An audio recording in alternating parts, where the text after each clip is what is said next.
So yun mga kababayan, mga kabarangay, ay isang mapagpalang umaga po sa atin lahat.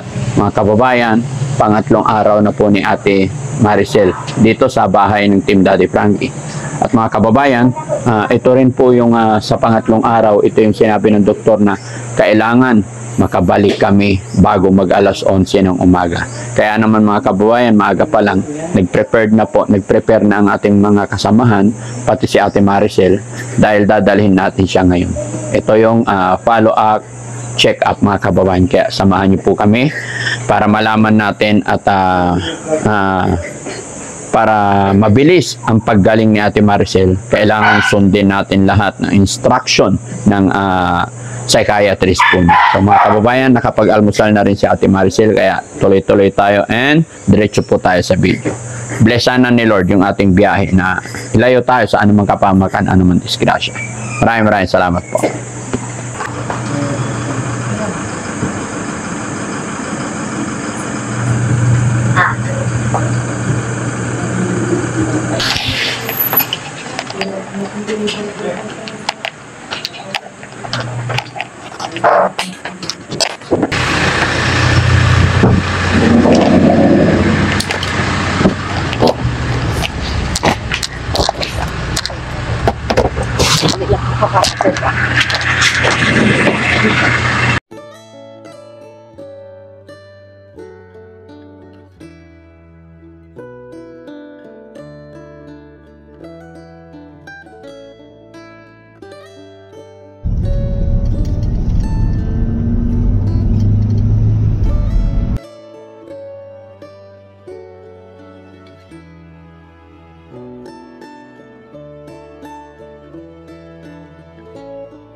Ate Maricel, okay ka na?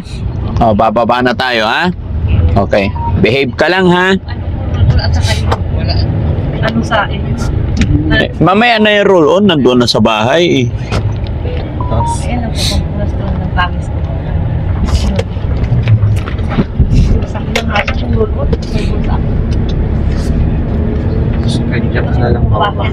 Ayan mga kababayan, no? Second check-up po ni Ate Maricel. At yun dating gawin mga kababayan. Sige, hindi, doon na. Mauna ka na baba, ipakita mo yung ano. Baka sabihin nila late tayo. Ha? Sige. Ate Maricel, kaya na, baba ka, baba. Paano daw? Behave lang Ate Maricel, ha?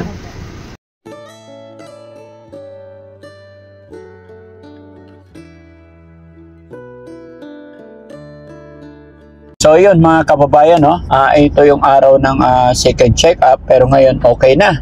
Andito na po ulit siya sa Uuwi na tayo. sasakyan. Yung pagpapabutas ng tainga muna, girl. Ida natin ipabutas tong tainga, lagyan ko ng ikaw. Hindi, step by step muna. Bakit nag-make up ka na naman? Hindi ako lang yun, kapag doon. Sige. Tapos ito na mga kababayan, kasi nga po si Kuya Sam ang pumapasok sa loob. Si Kuya Sam ang nakakausap ng doktor. Kaya ito, mayroon na rin tayong kumpleto na itong gamot niya. May mga kulang po. May kulang. Sige, walang problema, bibili tayo. Tapos, kailan ang balik natin? June 18 po. Sa 18. Ano ang pizza ngayon? Ha? Ano pong date? 3? Hindi. 3 ngayon. Ay, matagal. Yun na, ganun talaga. Kasi inoobserbahan ka. Pero sa June 18, yun, bobunutan ka na. 18 days lang, Kel. Dapat daw walang sumasakit. Tsaka dapat walang sumasakit kasi bibili pa tayo ng gamot, tapos may mga binigay pa silang mga gamot na inumin mo muna yon bago bunutan. Kasi marami. Ilan yung ngipin niya? 17? 14. 14. Parang si Kuya Bal din. Oo, 14 din yung ngipin niya na kailangan bunutin. At ito mga kababayan, Dalawang doktor na po ang tumitingin sa kanya, dentist at saka yung psychiatrist niya. So pumayag na yung dentist sana niya, pero nung kinonsult natin sa kanyang psychiatrist, hindi raw po pwede. Kailangan na may mga binigay munang gamot, and then sa pagbalik niya, doon malalaman kung mabubunutan dahil baka mabigla daw po siya. No? So tama naman, kasi ganyan na rin yung payo sa akin ng mga doktor noong si rin yung pinapagamot namin, is hindi rin basta-basta pinapabunutan. Hindi basta-basta pumapayag ang psychiatrist.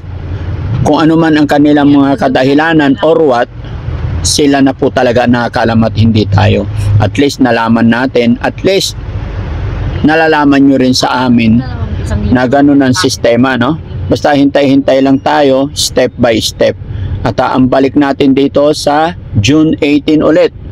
Okay. Sa June 10. Ha?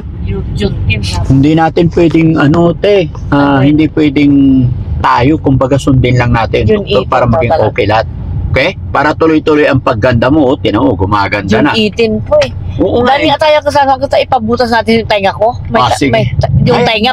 Matagal pa naman sa 18 pa yun. Yung tainga ipabutas, lagyan ko ng hikaw na maliit lang. Oh, sige, Yung sige. tigbibinting hikaw lang ilagay ko. Oh, excuse me, walang problema. Yung tainga, tapos yung kuko, ipalinis ko yung kuko ko liakin. Oh, sige, sige. Basta wag ka Yung- nang, kasi matagal basta sabi pa yung ng doktor, 18 wag ka, pa. sabi ng, Maricel, sabi ng doktor, wag ka daw munang maglagay ng lipstick para hindi masira yung ngipin, ha? Okay. Ganyan lang, ha? Wala muna ilalagay, ha? Opo. Okay, so hanap na tayo ng makainan.